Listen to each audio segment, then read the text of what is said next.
All right. Hello, coffee makers, not coffee takers. He is the master of cyber farms, Alfredo B. Nash Jr., and I, the people's chief, Dr. Joseph J. Burt-Miller Jr., and we are your hosts for the Cyber Coffee Hour. Alfredo and I hail from Mount Vernon, New York, and we are excited to share our experiences and stories along with those of our incredible guests. Our mission is to impart knowledge, enhance understanding, and cultivate a sense of community in the expansive world of cyberspace. So, for today's show, we'll have a coffee chat with Middle Georgia State University student Jovonne Burt-Miller. Now, Jovonne Burt-Miller, also known as JoJo, is a Middle Georgia State University student majoring in information technology with a concentration in cybersecurity. With over 9 years in customer service roles, JoJo is looking to deep dive into the cyber side. Her technical skills include VirtualBox, specifically using Kali Linux and Linux Mint, while taking a massive interest in digital forensics. JoJo is a member of the National Society of Leadership and Success and holds an Associate of Science degree in cybersecurity. JoJo enjoys taking nature walks, photography, and watching her investigative shows outside of cybersecurity. JoJo, welcome to the Cyber Coffee Hour. Thank you for having me. Now, so for those listening, you may notice the similar last name. Yes, this is a very special episode. I have my little sister here on the show today. Very very proud of her. She's doing amazing work, and I've been watching her just the whole glow up now, and she's killing it. So, very very excited to have you on.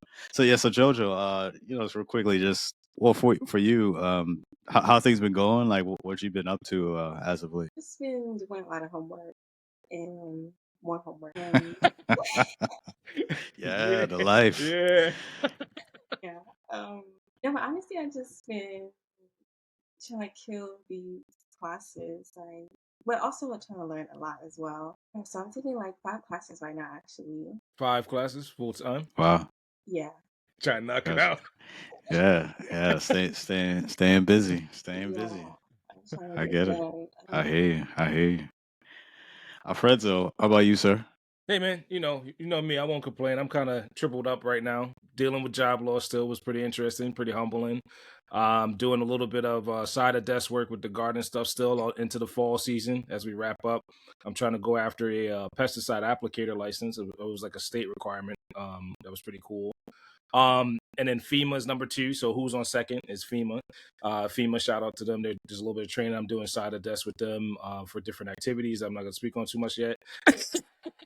And then last at least, I'm trying to recon additional education as well. There's a school near me that has a landscape architecture program that I might try to go either for a master's or PhD. And I'm not sure yet, given that I'm balancing a lot right now. Nice, man. No, that's good, man. That's good. Yeah. As for me, I'm gonna be honest with you guys. I'm trying to recover from the game today. So the Giants played the Panthers today, and I went through a roller coaster of emotions. I mean, the game started out, Giants looked like complete trash. I was like, oh, here we go. But then, the first half didn't score any points. Second half, it became a game. Okay, Giants started scoring. We started making some good plays. Made some plays to push it into overtime. And, feeling good. Okay, I think, we might have a chance here. First play, and we get the ball. So we did the coin flip. We get the ball. We say we're going to receive, right? Everything going the way you need it to go, right? First play of overtime. Fumble. Turnover. Panthers get the ball, kick the field goal, win the game. Game's over. Oh, I mean, for real? Yeah. Oh my gosh. So I wanted to rip the TV off the wall. Yeah. Because I mean, what, what I'm saying, to go through all of that, the plays that they made to get to overtime, and then the very first play, turn over the ball. I'm like, golly, man. Yeah, so I'm glad I'm not up on it. That's disappointing. Yeah. So I'm going through it right now. So yeah. So I'm trying to recover. but I'm glad I'm here. I'm glad we're doing this episode today with you all. And again, definitely very excited to have JoJo here on the Cyber Coffee Hour. And JoJo, I'll go right to you with our first question. So, as your transition, you transition from a customer service background to cybersecurity, how will your customer service experience benefit you in your future cybersecurity career? With customer service roles, you have to be like well-rounded in a lot of things. communication, teamwork, problem solving. So I feel like those aspects and those skills are like cybersecurity.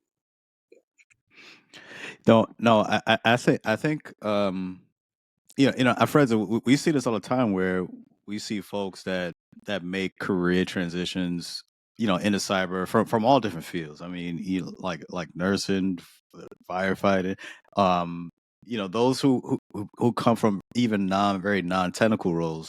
But one thing you have to remember is that there are, it may not be it may not be a technical role per se, but the skills that you have, sometimes even those soft skills, like say you're a manager in a hospital, you can still have skills that translate that could translate over to cybersecurity. So I think that's really good for people to know that you don't necessarily need to have those skills right out the gate, but you could acquire them. You do have skills that you can bring over that can apply into the field of cybersecurity. So even in this sense, having that customer service, because I mean, one that comes to mind right now, yeah, especially to get started, we talk about like help desk. A lot of folks who get started at help desk. I mean, that's pretty much customer service. Someone's PC goes down, you got someone yelling in your ear. You got to have some good, bedside manner, or you're not going to last too long in that role. But I mean, I guess I'm friends with. I mean, what Yeah, are your thoughts? I'll take that 100%. So yeah, when I started out, I landed a help desk job. Right, help desk job was the first job out the gate. I was one young dude that explored Connecticut and got my teeth cut in IT operations. Now we didn't call it that back in the day. It was customer service. It was basically punching tickets, answering people, like you said, bedside manner for every litany of issue Right. that can happen on a computer and the systems you supported. So IT support operations, right? Then the recession hit. So guess where I landed? Retail operations. Right, so that was a cross train. That was a skill. The wonderful Apple Store. Shout out to R202 now in Norwalk. They know what it is, right? I landed there and I realized, like, yeah, my bedside manner wasn't the greatest. you know, like it wasn't. I wasn't as patient as being somebody that hid in the back and deal with tickets and data centers and stuff. When you're right in front of a client or customer, we call customer client same thing. Right. Hey, it's a different story. People lose their data, people lose their photos, kids' photos, things like that. So there was a harmony of bedside manner that helped me in cyber, because after retail operations became fintech and development operations. Right. So all those operations stack on each other to eventually, when you say, oh, how can I be good at cyber operations? Well, the other ones that predated it help. Retail, IT, and then finally development operations helped me become the practitioner I am today in cyber operations. So yeah, I'm a product of the guy. It's 15 years, but Yeah. I started in the help desk. I started in customer service, and I got humbled in bedside manner in the Apple Store and retail operations. Right, and then from that I pivoted to a startup, which kind of was like both combined, the customer service and the bedside manner of folks running their business at a managed service provider, which was to close the gap on IT and development operations, which was pretty new back then. Right, these folks are like going 100,000 miles per hour to run their businesses, and they don't want to be talked to rudely, first of all, and they don't want you not to know what you're doing under pressure. So all these years later, I'm humble still to say, like, yeah, it became real aware of how you should talk to people, how you should handle things under incident, how to handle accounts, which comes from customer service, as how to handle inventory, right? And how to handle folks that under pressure don't want you not to know what you're doing or finding out. So the Apple Store taught me that if you don't know what you're doing, if you can't figure it out together with you and your team, you and the customer can go figure it out and be patient to navigate that situation all the way into cyber operations. It doesn't change. The only thing that's going to change is machine learning operations. I'm stacking that on too. So that plays also. Sorry, got a little on a tangent. You mentioned your strong interest in digital forensics. What sparked interest? What sparked this interest, and how do you see it fitting into your career goals today? Well, for me, I definitely see myself as like a cybercrime investigator. What? Nice. I want to catch those bad guys. So I think the interest came from like watching investigation shows, like this show called See No Evil, Web of Lies, and so forth. I just like the behind the scenes aspect of it, like what it takes to catch the bad guy. Did it have any? No, I haven't watched those shows, but did they have any like cyber, technical component to it? for those shows you mentioned? Yeah, in a way, yeah, because they'll show like, I mean, they didn't really like go in depth with it, but they'll show like CCTV footage. I feel like I like that they show like real footage sometimes, like so like CCTV Oh, oh, footage. so so this is like real. Yeah, This this is is like like from actual events, not like yeah, a. actual event. Oh, okay. Yeah, And that's Web Eliza. Which one was that again? That's real events. you know, evil, See no evil. See, Okay. web no, of yeah. lies. Yeah. Wow. So are these cyber incidents, or just a mix of like criminal and cyber? Like what is it that? It's like criminal and cyber. Yeah. It's like Oh mix. snap! I think that's pretty cool. I mean, everyone gets their motivation, their start from all different things. And in this case, coming from a show, even talking, if you staying on the subject of like TV shows, I know a lot of folks now probably really getting their start or their love of cybersecurity through maybe Mr. Robot, because I think that's probably the most accurate cyber related TV show I've ever seen. Yeah, yeah. So I've That was seen quite a crazy. few um, cyber related movies and shows. And a lot of them not good, but no, Mr. Robot, like the tools that he uses and his strategies and everything is very accurate in the real world. So I thought it did a really good job with that show. I thought it was very well done. So any cyber enthusiasts, if you haven't checked it out, go watch Mr. Robot. You do Yeah. yourself a favor. But 100%. I think it's the most accurate with the consultation too. They had yeah, Elasticsearch on there. They had Kali Linux. They had a Raspberry Pi, situation backdoor, let's just say, and they lined up with just before he was doing his operations to how somebody was trying to find him as well. So that is probably, like you're right, the most realistic. And then before that, we had the older flicks, Sneakers, right? If anybody yeah. remembers that was the last generation. But it wasn't quite as accurate technologically. I agree. Like those shows What were. about War Games? Did you watch War Games? I did. It's a war game, but that's more militaristic. That's not like the civilian doing the, Yeah. But But yeah, I did see that. it still kind of gave you that it was more maybe the introduction like to hacking, because it kind of gave an insight of how especially a young kid was able to infiltrate the military's Right, the phone system. network. That was the Right. one, right? Yeah. So no, yeah, it's I think again, I think everyone gets their like their interest, what sparks them to want to pursue maybe a particular field from all different things. So I think that's pretty cool that for you, JoJo, that you found that start from there that really kind of piqued your interest, and you want to continue to pursue that, and that matriculated now into pursuing your cybersecurity degree. So I think that's pretty awesome. And I don't even want with to sound that, like. Oh, sorry. oh, I'm sorry. I don't want to sound like an old head, but there's two books too, Hackers and Masters of Deception. Those two line up with, respectively, War Games and Mr. Robot. So the first two books were the early phone system, but the techniques really in Master Deception you kind of see show up in today's world in Mr. Robot. So that's why I like it too. Sorry. Go ahead. What you gonna say, JoJo? Even before this show was like, I was always like the person to like find stuff out. Like my friends would come to me to like find out things. I don't know how. It's crazy because I don't know how we doing it. I just be doing it. So that plays into our next question very well too. As a National Society of Leadership and Success member, how do you think leadership skills are essential in cybersecurity? Like leadership skills, they definitely take like you gotta have decision making. Like you gotta be good at like decision making and like high pressure situations. I feel like there's different aspects that go into like being a leader, like what it takes. Definitely communication, effective communication. And even as you mentioned that, you talk about like, so yeah, within cybersecurity, you do have to work with others. Like, you work within a team. You have those that people who you do rely on to carry, specific tasks.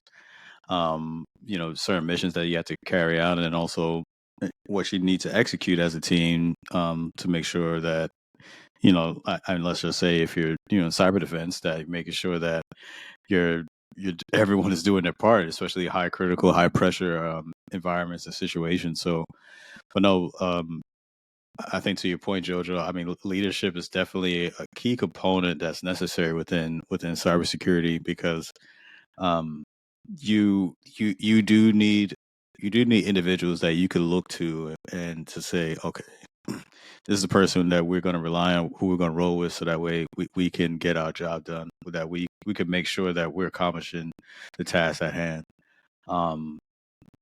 That those are, and our friends, we just talked about it earlier, like just having, I think, having those type of skills. Like I said, if those who are transitioning into cybersecurity, and like I said, you don't have to be working in tech to work in cyber. You can still have those type of inherent soft skills that can still apply when you come over to cybersecurity, and do very well. And also you can learn when it comes specifically to the job. You can always learn those things as well. There's so many resources now that are available, some free to low cost resources that we talk about. I know with JoJo using VirtualBox, Kali Linux. We have Try Hack Me, Hack the Box, Cisco Packet Tracer, like all these different resources that are available now. Where so let's say CD no more now, right? No, right. I was just gonna say, like, even if you try to make, like, you create like a home lab, that can get real expensive. Yes, you learn a lot by having that hardware at home, but it can get pretty pricey. But like now that there are alternatives now where you can pretty much replicate that, while like I said, as I mentioned, like Cisco Packet Tracer and other different options that are available now, that you can still learn. What's the other one? Oh, Test Out. Actually, JoJo, you was the one that pointed to me that, because actually when she was studying, what's it called again? Test Out. Yeah, nice. So they partnered with CompTIA. Oh, really? And so I think it was the Security Plus. I think you were going for, JoJo. And yeah, but either way, I just remember I had visited, and I gleaned over her laptop, and I saw this lab that she was working on. I was like, yo, what is that? And she said, it's Test Out. So, I took the laptop and started messing with it for a bit. It's like, yo, this is good. Like the Sega controller, right? Like, right. Yeah, pretty much. Like, yo, I want to play. I got next. So, yeah, no, I thought it was really good. But again, it was I just say that to say that's just another example of, like, there are so many resources that are available now that anyone who wants to get started in this field can quickly learn, and also just find themselves immersed within a body of knowledge that's available, and also like work with others, to, like I say, you're getting that information, and you're learning, and you're and also where you're able to what I think that the biggest test is when you're able to explain what you've done. So it's like, for instance, like if you let's say you create a lab and you're able to tell somebody, even if they have no idea what you're talking about, but if you're able to articulate like what you've done and the different things you've done, that really shows that you're really grasping the material. So I think that's again that's I think that's a big benefit for those who are trying to get started. 100%. And I wanted you to finish. I know I'm getting excited right now because you hit the ball in the park too, right? It's a matter of a leader saying to you, and let me not lose this thought, saying to you, hey, go seek out these tools. I've used these tools over the litany of 10 to 15 years, right? 5, 10, 15 years, whatever, right?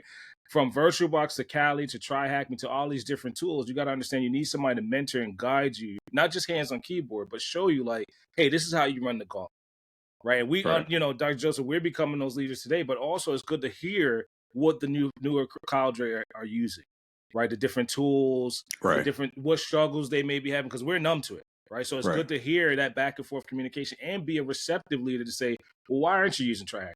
What do you find difficult about Kali, Linux? What did you find difficult about VirtualBox? How do you see the parallels in all the platforms that you're using or not? And then it's good to see that direct mentorship from a real leadership committee, like, the National Society of Leadership, to establish the success that you were talking about, JoJo. Like some folks need to understand, like, yeah, it's hard. It's intentionally difficult to be in cybersecurity. I'm not going to front, right? It's not easy to run these gauntlets and start to understand all the tools, techniques, and procedures, right? We hear the industry a lot, but that really needs good leaders to show you these paths that you should take. Almost like a video game. I hate to keep making the reference, but it's almost like running like a gauntlet to get to the boss battle or to get to like the next stage of your career successfully. Right. So you need leaders that understand and reach back and say, well, what was difficult about your test out exam after the third time? After me, I failed the security plus 3 times and I still don't have it. So I would like to pair up with the younger folks to say, hey, what did you find difficult and how we both can achieve the goal? I think that's real leadership today in cybersecurity, for sure. Absolutely. So JoJo, you've gained experience with VirtualBox, Kali Linux, and Linux Mint. Can you share maybe a specific project or challenge you tackled while using these tools? Because I feel like I mainly use it for school right now. So, and I also have like a tutor that helps me Okay. use it. Okay, what labs did they give you with these tools, and what were there any particular labs that you found interesting? And I'm drawing a blank right now. So okay. good. Nothing that I can think of right now. Okay. Yeah, no, it's cool. I mean, experience challenges yet. Well, what do you like about them? What do you like labs? about the tool? Yeah, the labs and the tools. Let's pick on Kali for example. What do you like about Kali Linux? So that one's been around for a while. I prefer, even though I'm getting familiar with Kali Linux, I like Linux Mint a little bit more. Yeah, it's so like crazy. Like it just like replicates what your home, like the home station, the home computer. Yeah. It's just crazy. Like okay. Now, so for me, I don't know if Alfredo, if you have, you're more the Linux guy than I am. I haven't dabbled with Linux Mint or really Linux much at all. I mean, no, that's not true. I've done some Kali Linux, but Linux Mint, that's definitely new for me. I haven't messed with that, but I guess Alfredo, yeah, is that something that you've dabbled in yourself? Yeah, I guess specifically for Mint. So yeah, in a lot of the scenarios, Linux Mint is the client, and it's always been like the whole Ubuntu family is kind of like you said, it replicates what I would use a desktop or client computer for, even the classes, right? It's like a polished Linux for the typical client, right? Like, hey, I'm gonna go in, I'm gonna need a product suite, Office suite, a calendar, Google, right? So their distro is just cleanly built for the typical client to power user, and it stops at that power user intentionally. So when you get a Linux like Mint, Arc, one of the cleaner tools, like a lot of people like, KDE desktop, if it's still around, God, those Fedora, those are the cleaner, like you said, the people that want to transition and pick up, especially Ubuntu, the whole Ubuntu and higher Debian family. They just want a sweet user experience and something that doesn't replace what they're coming from in Windows and Mac, if they're coming from Mac too. And it's intentionally clean like that, so it's an easy transition. Now, when you become the power user and you're like, I'm in the command line, or I might have set up the desktop, I might have tinkered a little bit with some of the services file and web services, then you find your Kalis and your more complicated Linuxes. Your back in the day, it was Gentoo. And Kali was called Backtrack. So that's how I found it. It's like, Ubuntu's cool, but what else can I do? Right. What other Linuxes are out there that I could use and get to gain experience? They are intentionally ramping you up to that experience. Well, now I don't need a desktop. Now I want to get behind the scenes and mess and tinker around with the services and build them out from scratch. And the same thing goes for VirtualBox. I'm actually pretty excited that people are still using VirtualBox. That's how I cut my teeth too. VirtualBox is that tool now, one of the most underrated hypervisors out there, where you will stand up multiple Linuxes to do that. So that's how I learned too. Is you stand up these different flavors and find out what the differences are. And I guess like for JoJo, as she's on this path, as she wants to pursue within digital forensics, Alfredo, I'll pose this to you. With her, I understand she's still learning these things, but definitely having that interest starting out. But you feel like she's on that right track then? Because 100%. I think a lot of folks. 100%. Cream of the crop. DFIR is the echelon. I'll just say that for anybody listening. You're going to work your way through like a crime center, right? You're going to work through most of the forensic investigations. Now, I'm saying this, side of desk, right? You want to get your Linux chops now before you're in those incidents, because a lot of the Right. tools, I think if it's still around, it's called Remux. You want to check that one out. That is widely deployed Linux. There's no, there might be a forensic encase on it or tooling that runs on Linux to do the investigation, or there might be a sandbox. But yeah, that's the big Linux, right? That's the Linux that's going to help you assist in the investigations. And a lot of the labs What is the are. name of that one again? Sorry. Remux, I'll put it in the show notes too. I think it's REMUX, if I remember. I got to shake the cobwebs off a little bit, but that one is the one that's like it's straight Linux. It's not difficult, but you're gonna want to get your chops on it and understand how those tools help you with investigating other systems. Pretty much like a Windows desktop, a Mac. Even now, they got Mac functionality or hypervisor environments. So that's 100%. You're on the right path. You just got to take the edible chunks of where you are at Mint, where you might want to be in Cali, and then pick up, the differences in the two distributions I named, Cali specifically and Remux. And just to add to that, I think JoJo, and even tying back when we're talking about National Society of Leadership and success, building out this foundation now with these technical tools. This will help you as you develop yourself, as you develop your skills, and also help establish yourself as a leader. Because then you're able, once you show that technical know-how, you're able to lead. You'll be in a position where you can lead teams and confidently say, "Hey, that you'll get to a point where you're able to mentor and help those who are learning and getting started." Because now you've done that. You've as our friends would like to say, run the gauntlet. But but now you're able to utilize what you've learned and help make sure the teams that come up that you'll be looking over, that you're helping them to get to where they need to be as well. So yeah, you're definitely on the right you're definitely on the right path. And I think like I said, you're doing the right thing, because that will serve you well as you continue to work, as you continue to learn, and as you establish your career within cybersecurity. Having that good technical foundation and background is really going to serve you well. Even if you're thinking about doing something for yourself. You work for a company for quite a bit, of course. Get your money, but then after a while, you have enough technical experience where I have enough technical knowledge where I could just start my own company, and that's when you really start, really start reeling the money in. Well, trying to, I'm gonna keep it real. You're right. There's a lot today, especially where you want to listen to a leader that has failed and succeeded.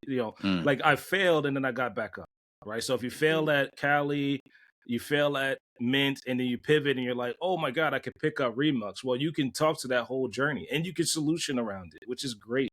Right. So you're right. 100. And then once you start building those solutions, like you said, that rapport of experience and cadre of mentors and mentees, right? There's nothing that's going to stop you from going out and consulting on. Right. And be real. Like there's nothing. Exactly. Linux is probably still the top dog for most of these folks that struggle in the environment. Right now, it is the underdog, because the front of house would like to say, we only use Windows for this particular need, right? But when you start doing those investigations and start doing those hunting activities, it's all majority Linux. Majority of it has been Linux. So to your point too, when I failed the Security Plus, the next one I took was the Linux Plus, because I was like, wait a second, there's got to be something I don't know in the environments that I've been through that is valuable to my job, and it was the Linux Plus. I took that at a startup, and I never looked back. The sky was the limit. So.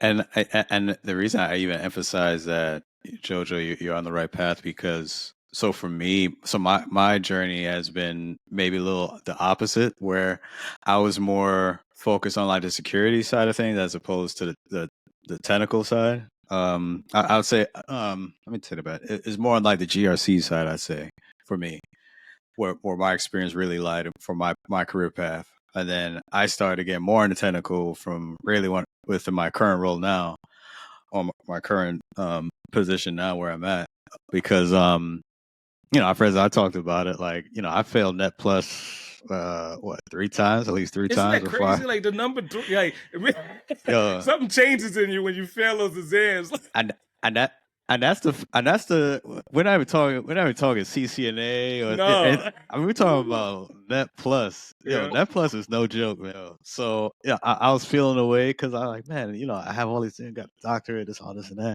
and I'm getting body slammed by the Net Plus. Yeah. So and I share this because I was speaking to you, JoJo, and then also others who are getting their career started as well. Like, just from my experience, as I shared before, when I took the Net Plus the very first time when I worked at the the DoD Cybercrime Center, it had a program where they covered for me to take Security Plus and Net Plus. I did Security Plus, passed first time, boom, and then I don't know, a week or two later, went ahead and attempted the Net Plus. Didn't work out. And but then I left. I think the biggest mistake was I left it alone because I was like, I ain't gonna be no net engineer. You know what I'm saying? So I left it alone. Fast forward, years later to where I am now. And then when I got my first set of assignments, I looked at it, I was like, yo, I think I need to go back and get that Net Plus. so I was going a little backwards. And that's why I share, like, even when I talk with mentees now, like, no matter what your career goals are in cybersecurity, whether it is going to be a network engineer or not, get that foundation. Get that established. Get your security side, the GRC side, get the more technical side, get that all, build those bricks now, 100%. because it will. Because then, as you continue to learn, and you never know where your career is going to take you. It's going to serve you well because now you have those bases covered and you're able to speak. I'd say speak those different languages now as you move up in your career. So you don't want to, like I said, kind of work a little backwards as you move up in your career, and then, okay, I need to go back and learn this because what I should have learned is way back when. So, and that's why I share that, because if you do those things now, that's really going to help set the baseline for you as you grow your career in whichever path that it'll take you. So to be real, to piggyback on that too, right? Look at our dynamic in this small pod. You will get leaders in your journey, JoJo, that has this dynamic that Dr. Joseph and I have, right? Because now, let's be real, there is a little bit of a change in the guard, right? Some of us are going to, like, I'm backtracking on what kind of leadership goals I can't have access to because I don't have the Security Plus, right? And so that cross training, that what he just said, lands you into the type of dynamic leadership you're going to have. It's not just going to be me and your big bro. There's going to be everybody with that skill set and expectation of you as an upcoming leader, right? So, the tinkering that you do, the journeys, the regression too, like me too, regressing and saying, like, yeah, let's close those gaps. Let's check the boxes and get a little bit bigger skill set in Linux and leadership, right? Because to be real, there's not enough folks out here doing both. There's a shortage of legends. So JoJo, your hobbies include nature walks and photography. So how do you balance your technical pursuits with these creative outlets, and how do you find any maybe unexpected connections between them and your cybersecurity studies? Question, because even though you might not think like cybersecurity and like photography would go together, but I feel like it really does go together because even for like for instance, like cybercrime investigations, like you're gonna need to like have an eye, or for instance, like even with the advancement of AI, like there's a lot of deep Right. fake photos out there, so you need to know like the difference for like what's real and what's fake. So like looking out for those different type of, yeah, no. I think that's great. I think you're looking out for those different type of indicators as you mentioned. So you're having that trained eye. You know what to look for. What are some of the things that stand out to you? What should stand out to you as a professional in this sense, and you're able to, that really helps you to continue to become a well versed professional within the field. So um, I've heard from the guests we've had, we always, everyone has shared a different flavor of how they compare cybersecurity, or how they take in what they compare cybersecurity too. As I mentioned, for me, if we look back at season 1 when we had Dexter, we talk about how cyber and sports are Stadium pretty much security. similar. Yeah, That was a big one. yeah, but then like also just really just how similar you can have a cybersecurity team, and it's almost like you run a sports team. There are quite a few similarities that you could tie in, and how you can in this sense for you to become very successful within the field, because you're able to um, carry over maybe some of those attributes and what you're looking for. So it's so even in this sense, what JoJo just mentioned, I mean, even photography, I mean, photography is needed in when you're doing forensics. I mean, I think that's a big 100%. that's a big part. So I mean, I mean, just having that trained eye, and like I said, just knowing what you need to look for in a sense as you continue to grow and establish yourself. So I'm gonna go off a little bit off of that too, because I could take something that I had to even regress in and look at nature, right? So I'm gonna take the nature and bring it to the photography. I'm not a great photographer, and then all the stills, colors, different data types, different camera lenses, file types. When you are already a photographer, you're the subject matter expert. I take a knee, right? So when you have that soft skill that I don't have, it's like, oh, JoJo's my go-to person for that. Right. And then what is JoJo taking pictures of that she could tell the natural environment, or what we like to say in cyber, the controlled built environment, difference from a deep fake, right? A deep fake trying to also put that same image out and mislead the AI. Right. So I took a regression and said, well, I'm not a photographer. How can I learn the environment and ecosystem better? Nature taught me that. Right. So being a threat landscape, we've heard in other episodes, cyber threat landscape, right? There's an ecosystem of digital formats, right? Camera lenses, devices, your phones, right?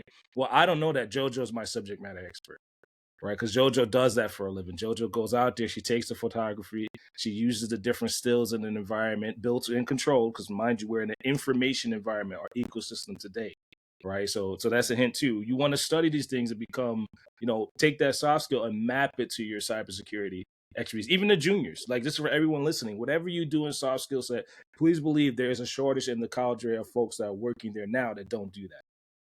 There's people that don't take photographies and don't know the difference between a Nikon, a Canon, a Sony, your iPhone, your Android, right? Like that's a whole PhD in itself. Then when I'm used to seeing these formats and I say, oh man, this building doesn't look right, or this school center doesn't, or this, to your point, the stadium doesn't look right today, that becomes a built and controlled environment. That becomes an analytical job, right? That becomes a forensic job, right? There's whole types of mappings on cybersecurity that we said on other episodes, that skills sets that we don't have as cybersecurity professionals today. So you got to build that bridge. You got to build a connection to what you're great as in photography, a current cybersecurity operations folks may not have. Maybe threat intel, to my favorite. Threat intel folks look at photography and analytic measurements, reports, faces, right? Buildings, how they look 5, 10, and 15 years ago, which cameras took it, right? Which format and which metadata pool existed over that time. So you would become the subject matter expert, like, hey, JoJo, what's coming off of this Nikon today? Right? How can I use that in my investigation? Hey, I'm not familiar with that, but can you help me out? Because I know, don't you do photography on the side?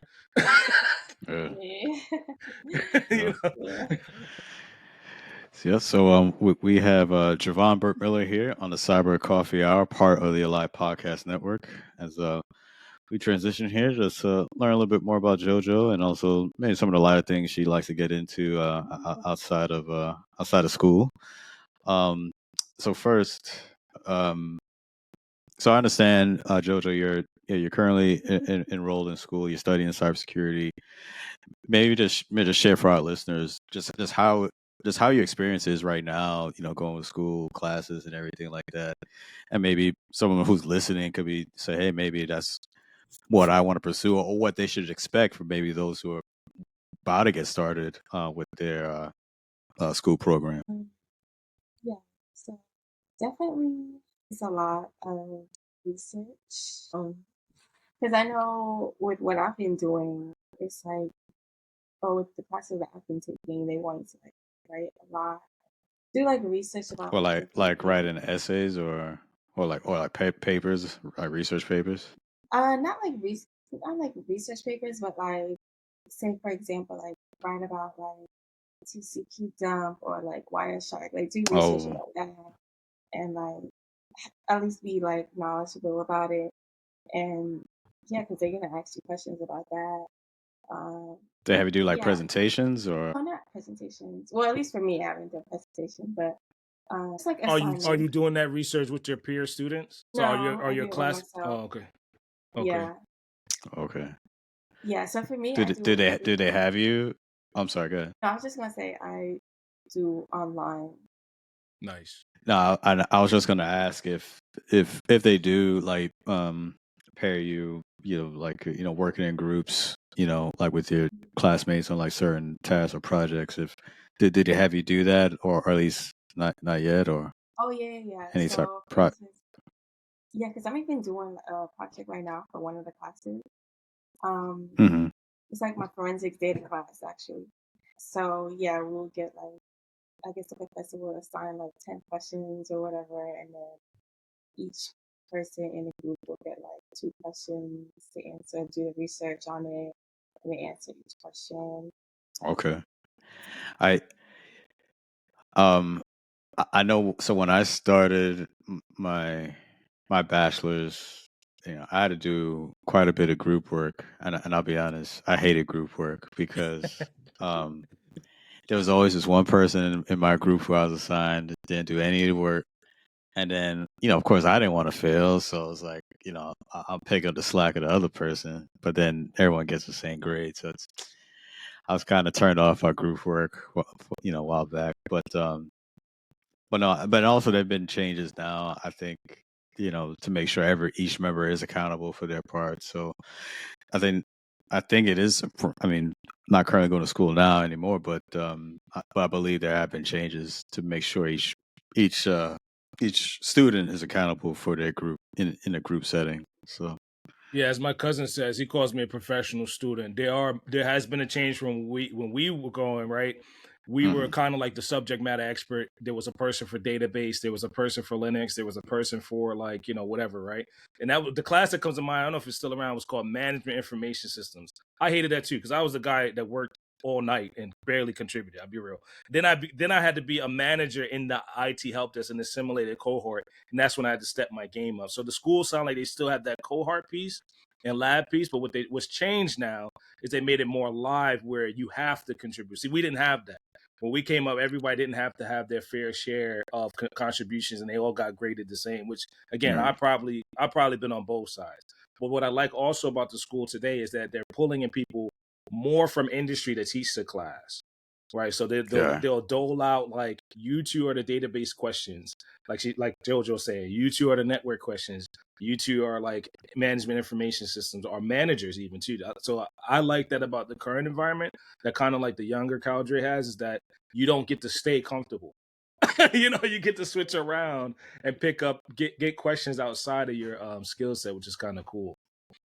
Especially at the community college level. So the community colleges are stepping their game up and doing that now, which we didn't have coming up. So So Jojo, in your estimation, like what are the most significant emergent threats in cybersecurity today, and how should organizations prepare for them? So can you?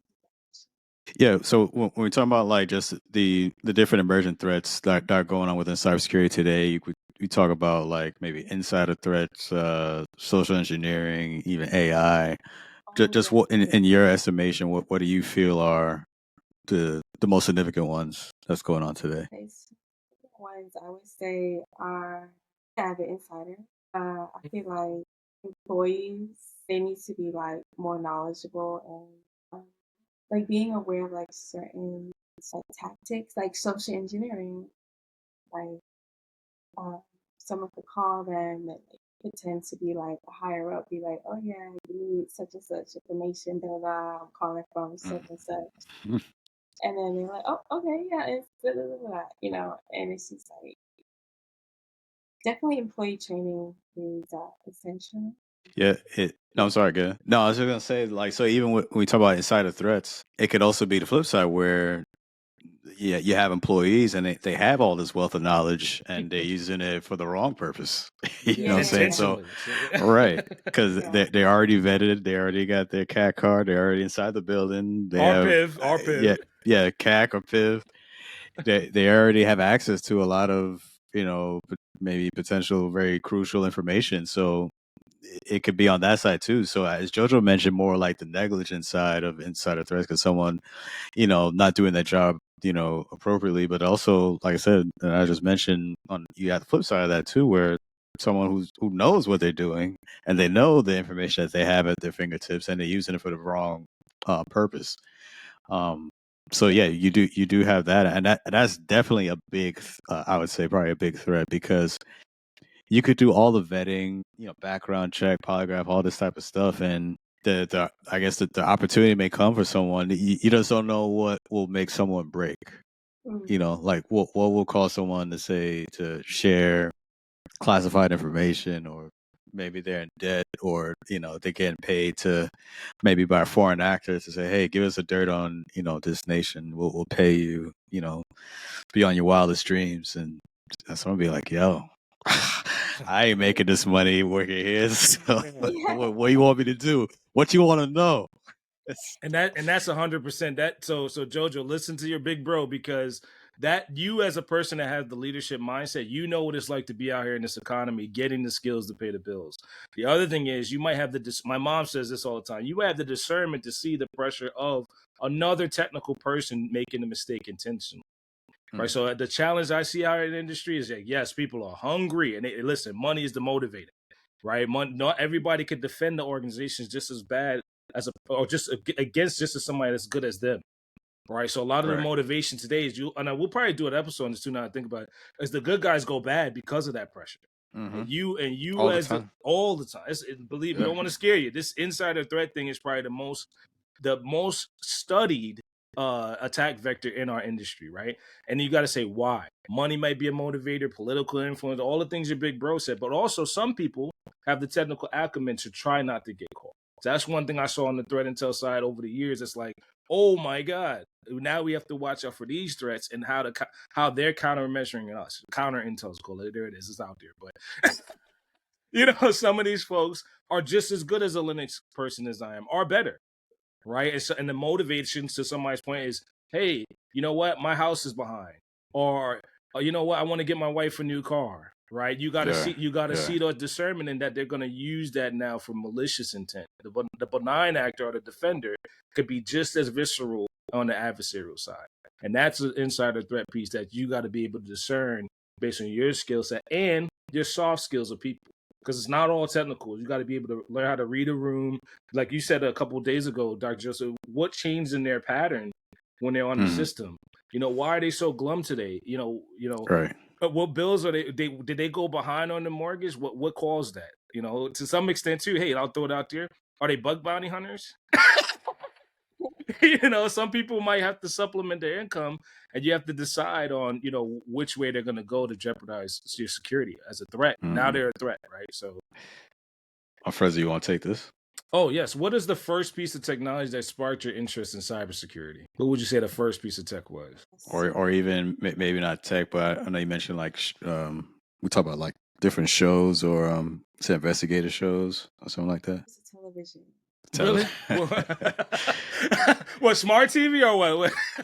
What was on? What was particularly about the television that sparked that interest in cyber? No, yeah, like I said earlier, it was the shows, the investigation shows, and Okay. And then what challenges have you faced in your journey to success, and how did you overcome them today? Let's talk about that homework. I know that's a challenge. Like, how you managing 5 classes, going to work, looking for, I know you're hunting and gathering job inquiries too, right? So could you speak to that? Is that a potential challenge for you right now? Someone trying to break into industry? it's definitely has to be a balance. What also helps me is my planner.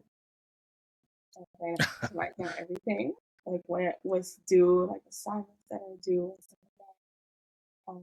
Well, like so when we talk about challenges, I think I shared previously, like, like as we all do, we may deal with maybe bouts of fear, maybe self-doubt. Maybe could you speak to that a bit? Like, did you have a bit of that where you feel discouraged at maybe certain points along the journey? Or like what are some of the things that maybe you could speak to that piece. And how you overcome them, especially too. Yeah, actually, definitely self-doubt, because there even was one time I failed a class, I think last semester or whatever it was. So it definitely like dampened my mood. But then again, I was also thinking about like, the end goal. Like I just want this degree, so I'm just gonna just keep pushing forward and just keep going. So the self-doubt was more of whether you could finish, but you're trying to, like I said, it's encouraging yourself to make sure you reach the end. Right. Yeah. Did your time management, like did balancing your time management help you with that fear? Because you mentioned the planner. I'm sure you had to stay like goal oriented and achieve, particular objectives to get over that doubt, right? Definitely, time management plays a factor because I mean you definitely need time to do these assignments and stuff like that, and you have to put time into what you want to excel in. And that's definitely a good habit to get into. I mean, we're talking about time blocking. Specifically, just like I said, okay, I'm setting this time to study, or I'm setting this time to work on labs, or I need to write this paper, or whatever the case is. You are, because we all, I mean, life goes on. We still have things we got to do. Still have to juggle work, school, life, and other life responsibilities that we have. So we just have to know how to manage it. And again, if you talk about even for leadership, that's going to be a big piece. Managing your time, because a lot of your time is going to be spent doing stuff that you you don't necessarily want to do, but that you have to do. So managing your time is very key. Because now when we're talking about for leadership, you're not just managing time for yourself, but also managing time of others as well. So that's definitely a great skill set to have, because that's going to serve you well as you continue to progress in your career. 100%. I think it also helps with you don't see the grade trending downward like you do in school, right? Like so when you start seeing yourself going from like everyone starts with an A in my mind, and it's been over the years. But once you start seeing that grade trend down mid-quarter, C's and D's get degrees, you're kind of like, what do I got to do? Because it will be doubtful. You will see yourself fail with your peers, which I don't think you honestly see until it's too late in the real world, right? So now with your doubt, I think you have a great enabler with time management to see yourself trend back upwards and say, hey, I got to punch out these labs. To your brother's point, like I got to punch out these labs ahead of time. Never mind what the rest of the class is doing. I know where I want to be and how I can advise those folks in class based on my particular time blocking. I'm horrible with time management too. That's probably one of my Achilles heels. Like I procrastinate. Sometimes I'll double dip on papers. like I'll get that D in there real quick and the C minus. Okay, now I can ramp up. So there's a lot of doubt, especially in academics. Like I love school, and I also hate it because you got until midterm really to turn that around. Otherwise, it's automatic. Like they don't even bother nowadays. So I think I applaud you because the doubt sets in when you start to see the failures. And then, unlike to your brothers, unlike in the real world, you don't have that grading on a curve. Like the failures already occurred. Someone's already got fired. Somebody's gotten rid of. You might get written up, and you might be, depending on where you land, you might be exited from the company. So it's good that you're building that up now because you want to remove that fear, uncertainty, and doubt now so you can come out better on the other side of your time and get better at time management. Long story short. So on a lighter note too, right? What is your favorite coffee preference that gets you throughout the day? I mean, even though I'm not like a big coffee drinker, I do like a good vanilla. Nice. So that's a Starbucks. Yeah. Hey, so that caramel ribbon crunch you got to stay away from. That is complete foolishness, Doc. I know you don't know. Stay away from that thing, man. That thing is sweet as all craziness. Oh, that's like it's ridiculous. That's sugar in the cup, man. Oh my God. So which frappuccino? I didn't catch which one. But you said vanilla frappuccino? You said vanilla. Vanilla, yeah. Okay, what about that one that you like to get you throughout the day? What about it? So it's actually, let me tell you my order. It's a vanilla frappuccino with Java chips and white mocha. Whoa. Yo, it's a full dessert. Yo, that's insane. See, and that's Starbucks for you, yo. So say a Java chip and what? White mocha. Java chip and white mocha. Yeah. Yeah, that's dessert in a cup for sure. Yeah. Mhm. Wow. And you're right. I think it's something about, it's the season. They change their drinks. Man, it's sweet like craziness now. That too. The white mochas are out. The peppermint. I think they still have the peppermint mocha, and then the holiday one now. I think is a caramel ribbon crunch or something like that. Well, I mean, last month they just did the pumpkin spice. Yeah, that's every time in the October infamous they one. they do the pumpkin spice Yeah. latte. So that's always big around this time of year. Yeah. No, I've had it before. I've had even what you just mentioned, Alfredo, the caramel ribbon crunch. But yeah, I mean, I definitely I had to stop because it's just way too sugary. Yeah, I might have to I cut mean, it's myself good, off but too. it's Yeah. Yeah. cause like especially if you get like the big like the large cup. I mean, that's almost like 700 calories alone in a cup. Yeah, it's You ridiculous. didn't even eat anything yet. It's ridiculous. That's your meal right there. Yo, so you could do some real damage with that. You gotta be careful with it. Yeah, for sure. It just shocked me because I had one a couple weeks ago, and I was like, damn, I thought they changed the phone because I hadn't had one in a couple months. I'm like, man, why is it like? Oh, it's because like this is what you were drinking on a regular basis. You didn't know. Yeah. You're right. It's powerful. It's super, especially when you give yourself a break. Like I gave myself a break for about 6 to 8 months, and I just said, all right, I'll try it. I was in a rush, right? And oh my God, it's ridiculous how sweet it is. But it's good. Don't get me wrong, but it's probably one of those things you want to stay away from for sure. You can't do that long term. It's not conducive with a healthy diet. Oh, there you go. Say that. The FDA approved right there. Right. If you're being healthy conscious and or fitness conscious, that's not something you want to consume too much. Right. So Jojo, if you could have any superpower to help you in cybersecurity, what would it be and why? If you want to be like one of the Avengers of cybersecurity, like what superpower are you trying to be? Like what you feel would help you? Like read minds. Nice. So we're talking like a Fantastic Four. What was that guy's name from Not Roger. Not Roger. I know what you're talking about. Isn't it Richards? Richards, yeah, Reed Richards. There you Reed go. Richards, yeah. There you go. Yeah, leader of the pack right there. he actually is he's actually the reason for Doom too. I think coming out Doom. Dr. Doom. Yeah, Dr. Doom. Yeah, Reed Richards. So what kind of brain does it take to read minds in cybersecurity? What do you think? What kind of brain would you need, JoJo, to do that? Well, mine would be like special, like turn it on and turn it off anytime I want.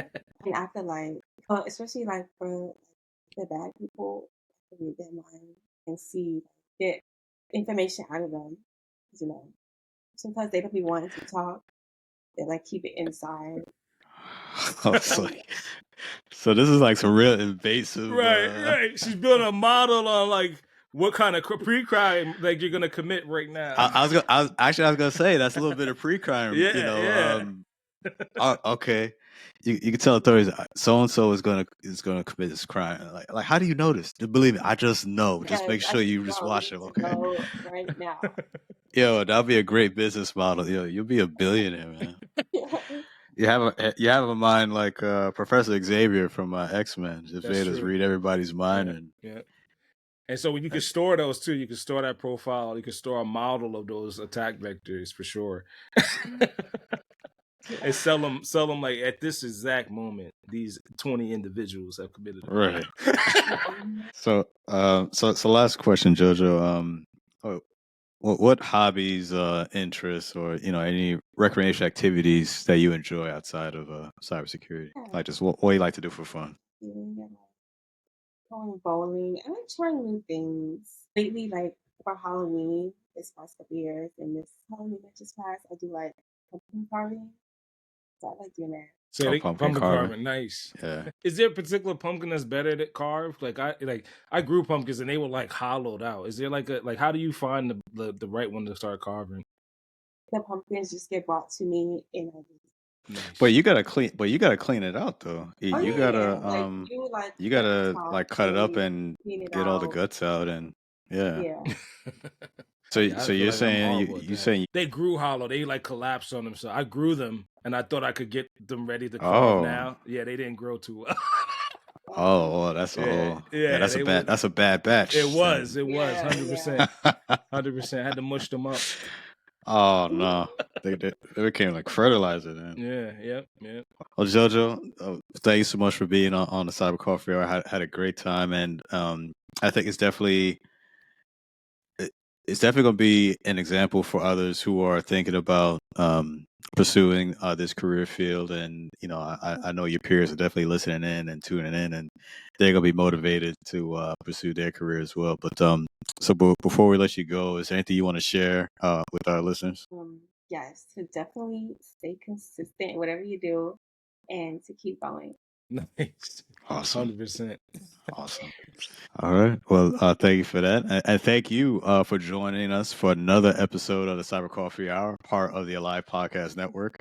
If you enjoyed this episode, explore more engaging content in the Alive Podcast Network app. By supporting this podcast and nearly 100 other Black hosted shows, you can enjoy ad-free listening while contributing to a diverse range of voices in the podcasting space.